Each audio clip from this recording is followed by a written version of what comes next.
surge warning in effect from the Florida Keys to Ocean Reef and the dry Tortugas, including the Florida Bay. Storm surge watch from the Florida coast from Bonita Beach to the Card Sound Bridge. And a hurricane warning in effect from the Florida Keys from Ocean Reef to the dry Tortugas, including the Florida Bay. And a hurricane watch for the Florida coast from Golden Beach to Bonita Beach. And a tropical storm warning in effect for the northwestern Bahamas, including the Abacos, Andros Island, Berry Islands, Bimini, Eleuthera, Grand Bahama Island, and New Providence. Also including the Florida coast from the Brevard-Volusia County line to Inglewood, Lake Okeechobee. My name is Timothy Ringo. We're going to be live with you for about the next 30 minutes as we are keeping an eye on Aydah at this hour. It is 11 o'clock here on the east coast of the United States, where Aydah is making imminent landfall at this hour. We're going to fade our team in, which consists of Gabriel, David, Isaac, and Kodomo. Good evening, guys. As you guys have heard, we are looking at Aydah making imminent landfall at this hour. What is your guys' thoughts on this storm? Well, it looks dreadful on the imagery. Yeah, it does look dreadful, and we'll actually get over to the College of DuPage satellite view here, and yeah, it does look pretty dreadful. A lot of the convection showing up on the northern side of the storm. The eastern and southern Iowa, a little bit of convection, but that western side has been really devoid of the convection. Hurricane hunters have been going in and out of this storm most of the evening, finding some hurricane force flight level winds on the northeastern side, but on the southwestern side, it's a completely different story. I must say... Yeah, it looks like there's almost nothing. I must say I'm very surprised to see that the storm, despite dry air and wind shear that has been intruding the storm all day today, that it has managed to keep a very strong eye wall. That is very surprising to me. Yes, it is, and we have had some on-the-ground reports that some storm chasers have been going in and around the Ismodora Village of Islands area, getting some surface observations of 992, 991 millibars. I know hurricane hunters were finding 993 earlier on their flights, NHC running with that same pressure, so... it's really going to be interesting to see what this does over the Keys, if it's actually still intensifying. So do we think the storm is strengthening as it's making landfall? I mean, that's... From my opinion... Go for it. You can go. I'll go for it. I'm going to be seeing what we got for questions, as we do have some questions coming in. You can tag us at Force13, all in text. It'll light up for a nice bright orange for myself and our team. And we have... one question coming in, asking, does this mean that the U.S. has 12 U.S. landfalls now? I would say with confidence that, yeah, we do have our 12th U.S. landfall at this hour, right near the town of Layton, Florida, in the Florida Keys area. We can go over back to the radar, scope of radar. We have the College of DuPage rapid scan there on the screen for our team to see, and we'll go back over to the radar here. That's a record, isn't it? 12 U.S. landfalls? That's a record for most U.S. landfalls in a season, right? Yeah, that record's been pretty well shattered for quite a while now. I think the record was 8 or 9, but yeah, we're looking at 12 now. Now we're at 12. The season that we were hoping was going to be over very soon, it just keeps dragging out along, and we hope that it won't continue on for very much longer, but that doesn't seem to be the case, does it? Yeah. There's already still 2 AOEs that's been recently marked, and the one in the, I think, Central Atlantic is, I think, what is it at now, a 30-40? It's a moderate chance, yes. All right, and gentlemen, I hate to cut you all up, but we do have breaking news from the National Hurricane Center. Their 11 o'clock advisory has come out, and they have confirmed Aydah has made landfall in the lower Matacumi Cay in Florida at 65 miles an hour, pressure of 991 millibars. Wow. Yeah, now it's official. Yes, it is. Interesting thing to note on the NHC cone that the storm The storm was initially meant to dive just a teeny bit to the south and then curve back up slowly up towards Florida. Now the NHC have this storm really diving towards the south, nearly not paralleling the Cuba, but it's heading in that direction. So it's going straight down south, and then it jumps back up to the north. That's very interesting to note. Yeah, it is, and then we do have that NHC cone on the screen now, where hurricane warnings are in effect for the southern Florida Keys. You can see those tropical storm watchings for the western part of Cuba, tropical storm warnings there for all of the east coast of Florida, Lake Okeechobee, up to around the Tampa area, where the tropical storm watches extend up to, and then those tropical storm warnings extending from south of Tampa down into the Florida Keys area. Tim, the advisory, the update from the NHC, weather flow station at Carey's Ford, a reef light in the Florida Keys, recently reported a sustained wind of 52 miles per hour with a gust of 63 miles per hour. Another weather flow station in Key Largo recently reported a wind gust of 53 miles per hour and a wind gust of 47 miles per hour at the Homestead Air Force Base in Homestead. But it's interesting, Tim, to go back to the discussion update or discussion from the NHC. They're saying that it's not going to strengthen till it gets over into the Gulf of Mexico within around 24 hours time. Right. Yeah, and that is So, is where this is going to go once it does get through the Keys. That on how much it's actually going to intensify. I mean, that is really the big question, not only for the National Hurricane Center, but in terms of what the storm's potential impacts are going to be once it does get caught up in a cutoff low that is going to be dragging it to the north and northeast a couple days from now and into the western Florida Panhandle north of the Tampa, Destin, Florida area.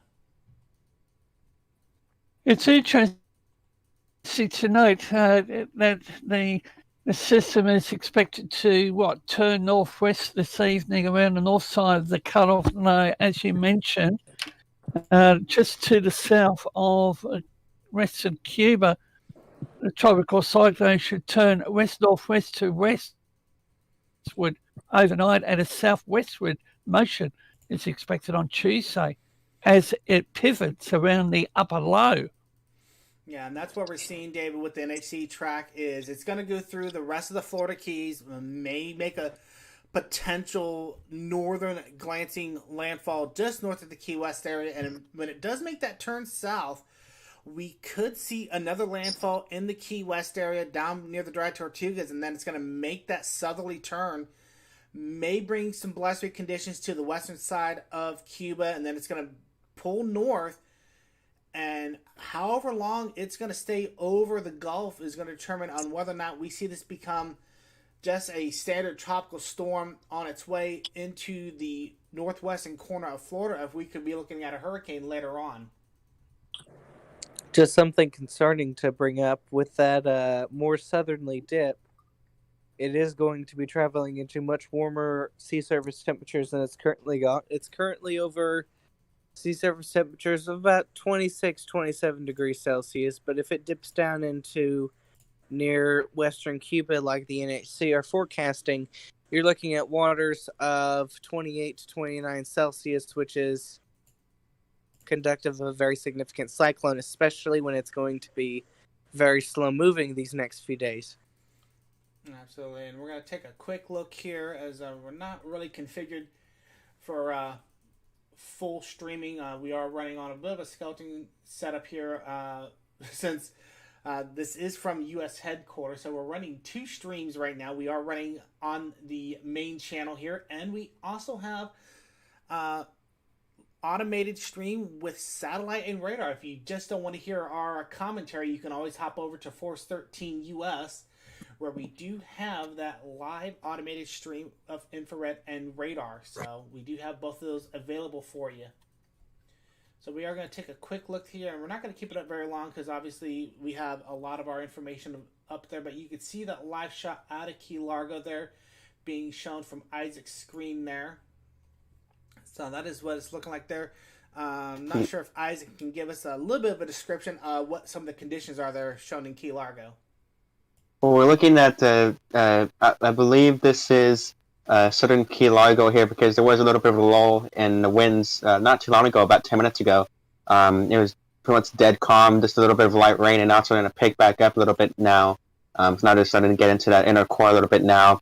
I did note there was one power flash off near the top of your screen there when you were talking, but thankfully the camera is still online here. And this is from, like I said, from Key Largo, and this is a look at, I'm assuming, like a marina over here, what's currently going on. And quickly, before you leave here, I want to show you another camera from Isla Miranda here, which is pretty much near dead center where the center of the storm is at. And you can see it's pretty much dead calm there. You can see the water there. Barely any movement. It's just dead calm there, and really little to no activity going on with this camera that's in the center pretty much of the system. Yeah, and that's what we're figuring out of Islamorada is the fact that it is very calm there. We'll go back over to the radar, and we'll actually zoom in here a little bit on where Islamorada is at. You can see they're just on the periphery of where the eye is at. The strongest activity just swept through the Key Largo area, so now it is up through the northern part of the Keys.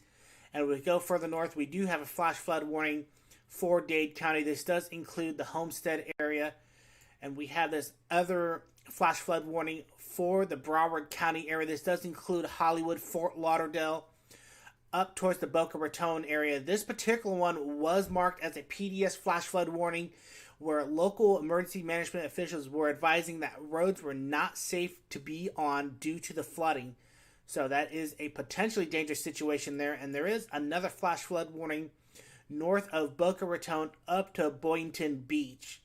So heavy rain is falling in these areas. Some of the reports coming in anywhere between 9 and 15 inches of rain overall coming in and around the Miami-Dade, Broward County areas at this time. Yeah, this storm is definitely a flood risk. Just wanted to note something. It's got a very large wind field too. It's extending into from the Bahamas to Central Florida, even parts of it down into some of the smaller islands that are off the coast of Cuba. So I think the wind field's something about 300 miles wide. It's a very large storm.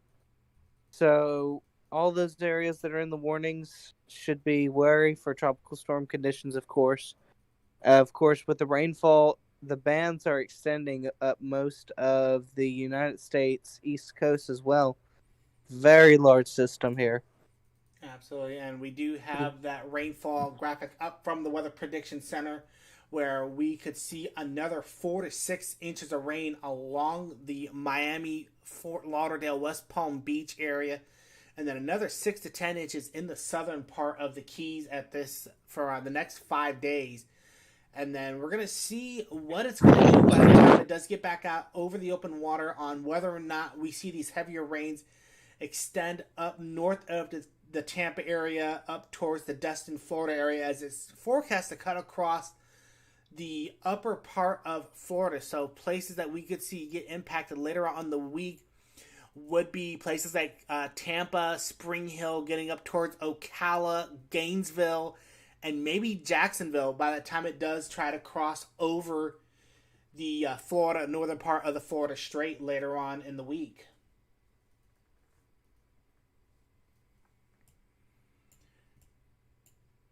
And we do have a question coming in asking where Aydah made landfall. The NHC has marked it officially and I'm actually going to go back to the advisory here just so I can get the actual information. They have it making landfall in the lower Matakumi Key in Florida. For the closest town for that would be the town of Layton, Florida, in and around the Florida Keys area.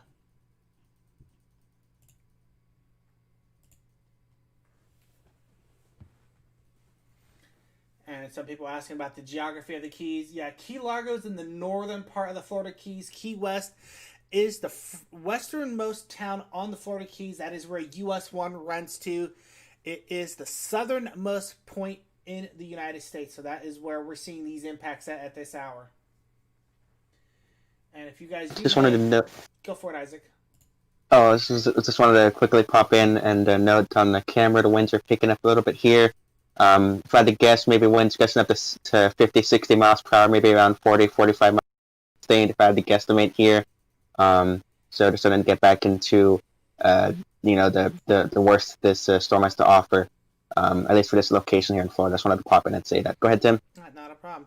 But yeah, we are expecting some blustery conditions here overall, and we're actually going to get the storm surge graphic up for what this area is encountering at this time, as this is primarily tropical storm force conditions, but NHC is forecasting 2 to 4 feet of storm surge for the Florida Keys through the dry Tortugas, 1 to 2 feet up from Altamont Sound all the way down to Golden Beach, 2 to 3 feet from Golden Beach to the Cardstown Bridge, which is the bridge that leads down into the Florida Keys, and then you can see 2 to 4 feet from the western side of the Keys up to Bonita Beach. So that is what we are looking at for potential storm surge at this time.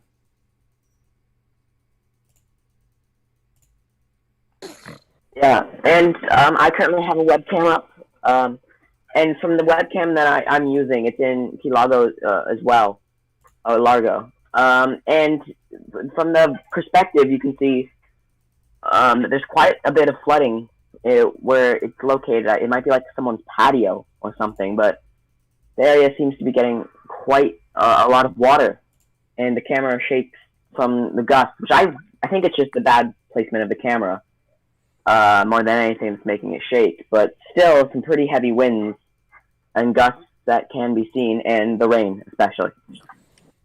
Yeah, there is definitely a lot of heavy rain coming through, and we'll come up here to where Key Largo is at. You can see it is just now on the periphery of this stronger band, this being what would be almost the northern eye wall if this was a hurricane. It has been teetering on trying to become a hurricane most of the day. It's been maintaining 65 miles an hour over the last few advisories.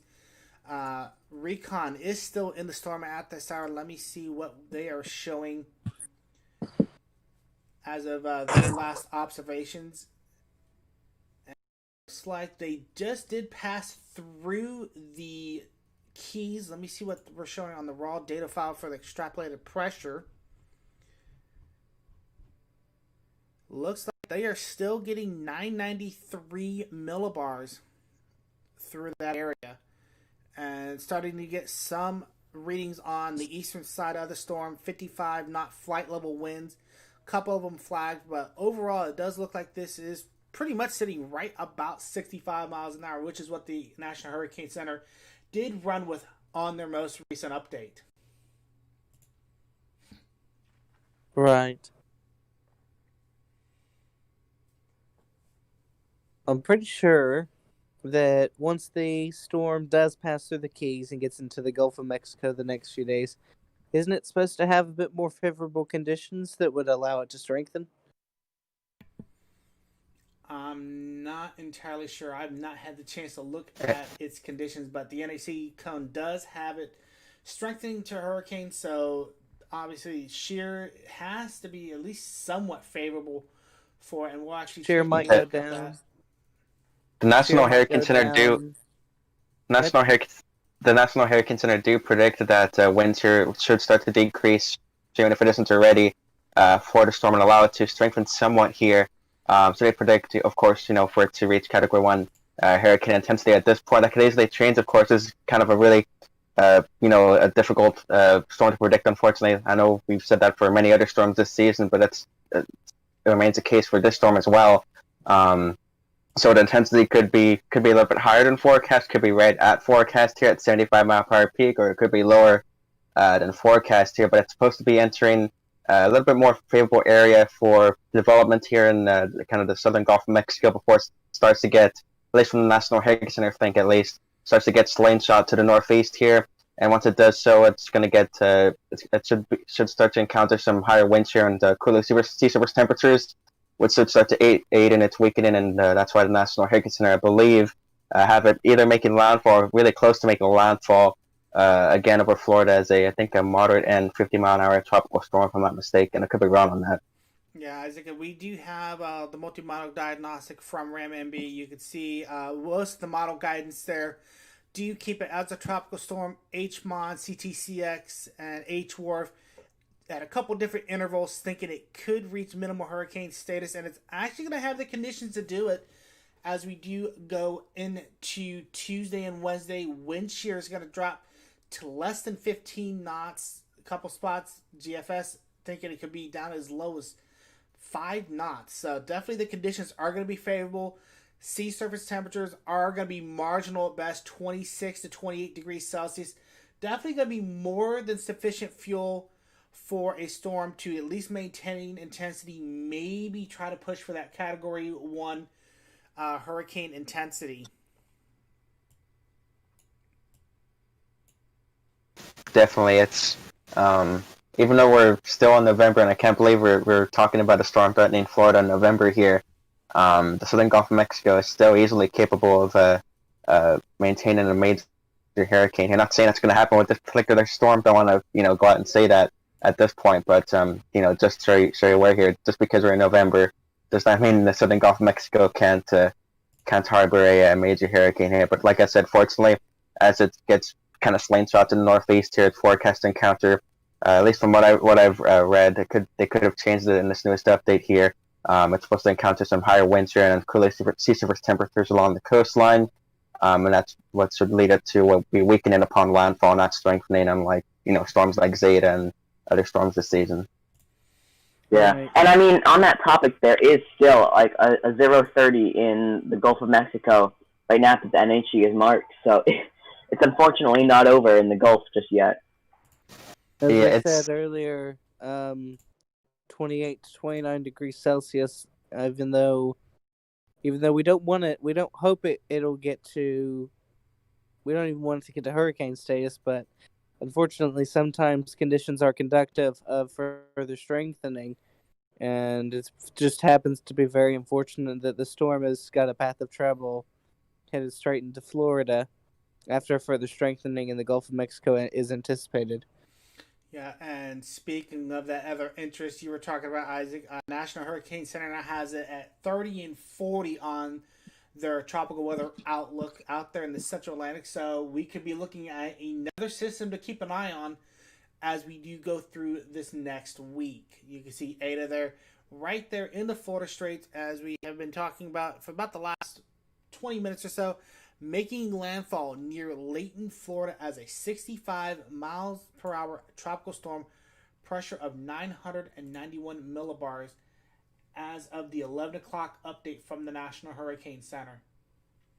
Now, if you were to go to like the 5-day outlook for the National Hurricane Center thing on that graphic, I don't know if we could show that for a second, but it's just incredible to see. We have three potentially areas of interest to watch here, up to 3. I mean, of course, we got Tropical Storm Eta, and we also got newly formed Invest 97L in the open Atlantic, and then even in the Caribbean now, we got the potential for another area of interest to form later down the line here in the coming days here down there. So if you were to show me that graphic, and it would block out the date on the bottom there, I would think that would be maybe September, October you're talking about, not something you would see in early November. So it's really remarkable to see, even this late in the season, how we're getting activity of this kind of magnitude here in the Atlantic Basin. So really busy and active year, and I'm sure the season's going to be steady for years and years to come here once it's all said and done. No, absolutely, Isaac. Climatologically speaking, we do see a lot of activity in and around the West Central Atlantic, where we do see that area of interest there with that 0 and 30 over the next 5 days. We normally don't see too many storms out in the Central Atlantic during the month of November. However, there is a chance that they do happen. Climatologically speaking, according to NOAA, 34 named storms have formed in the first 10 days of November. 11 of them have formed out in the open Atlantic. The other 11 have formed where Aydah formed at down in the southwestern Caribbean. So we are climatologically seeing what we normally see this time of year, but we normally are It's not condensed into one day. Yeah, we're not. Yeah, essentially on steroids. Yeah, we're not used to seeing this in the same season, much less this deep into a naming list. I mean, we're talking, we are beyond the normal standard naming list. We're into the Greeks, which is the only other time that's happened. It's been 2005. And not just that, it's literally like the last name before we break the record of the most named systems, and it's a Category 4. Right. Or was a Category 4, yeah. A high-end, not just a Category 4, a high-end Category 4 in the month of November with one of the lowest pressures ever recorded in that month. Yeah, it's that is just remarkable. Yeah, and to further add on to that, this Aydah is the strongest storm in the Caribbean period, if memory serves me right, since Hurricane Maria in 2017. If for those of you guys that are tracking back then, I believe that, if memory serves me right, that peaked as a 175 mile per hour, I think 909 or 908 millibar Cat 5 in the eastern Not Caribbean. just that, it also was the most deadly, unfortunately, the most deadly system since Maria as well. But unfortunately, that is unconfirmed until obviously we get more information from Central America and the relief efforts that are happening right now after the effects of the storm. Another thing to mention about that area of interest that is entering the Caribbean, models currently forecasting it to not take a similar track to Eta, but definitely have it heading in a... It's not going to go into Central America. Models don't have that heading there, but it could get there. But currently models are forecasting it'll probably make a landfall somewhere on the Yucatan Peninsula.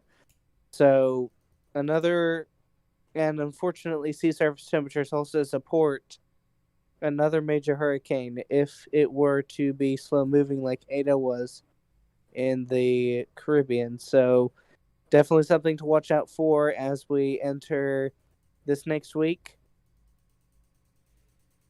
Yeah, absolutely. I mean, this season has been anything beyond what we were figuring. I mean, we knew back in April everybody was forecasting a record season, but I don't think anybody had this on their table of this kind of record-breaking season.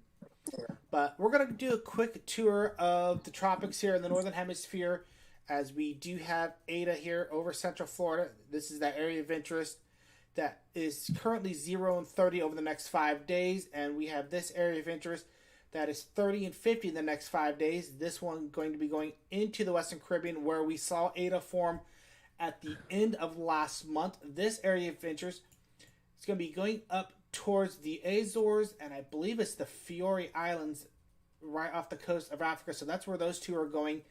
Aydah itself is going to be pulling a little bit of a loop and could come back across the Florida coastline over the next couple days. So that is what we have going on in the North Atlantic. And then we'll take a look over here at the East Pacific, see what we have going on there off of the GOES 17 imagery. Pretty quiet right now. I do believe we did have an area of interest that is just south of the Mexican coastline. I think the odds on that are very low at this time. And then going over into the West Pacific here, we go going over to the Himalaya. I believe we have tropical storm, I think it's Eta now that we have. Yeah. I'm not too sure on the forecast for Eta, so if somebody has that, that would be excellent, so we can discuss that briefly. I could, actually, I think I have it here. Let me, give me a second here to put it on screen. And should be up now. Alright, let's hop over here to Isaac's screen. And yeah, there is the Joint Typhoon Warning Center cone there that I'll put up here. We'll take a quick look at how it is looking on radar right quick, and then we will get that JTWC cone up here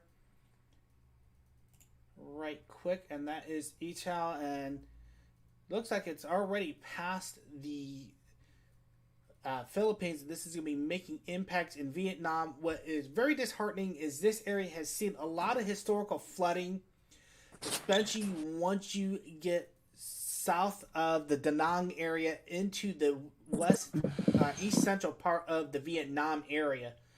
So definitely not something that the Vietnam coastline needs at this time, as there's been extensive flooding from not only Saldel, but Mulave and Goni going through those areas, dumping heavy rain in and around those areas over the past week and a half. Especially a lot of other systems this year. Vietnam has definitely been affected very significantly. And I think we have another system currently in the... there it is. We have another system in the Philippine Sea that is going to be affecting the Philippines. That's another storm affecting the Philippines again. Yeah, that is 93W. If you want to put that JTWC map back up, we'll showcase there. That TD24 is what has been named Tropical Storm Eta. 93W there, just off the eastern coastline of the Visayas and Catanduanes region of the Philippines. Definitely not something they need after they were dealt a devastating blow by Super Typhoon Goni earlier in the week. So that is what we have going on with the tropics at this time. But right now, the biggest threat is Tropical Storm Eta that has made a landfall on the Florida Keys region of the United States. And we will take a few questions here, as we're only going to be on for about another 10 minutes. This was just primarily an update for Aydah making landfall. If you do have a few questions for us, you can tag us at Force13. It'll light up real nice here for our team, and we will answer any questions you have before we wrap up for the evening, as I know a lot of our team here has school and work as we get into the Monday morning work week here in the United States.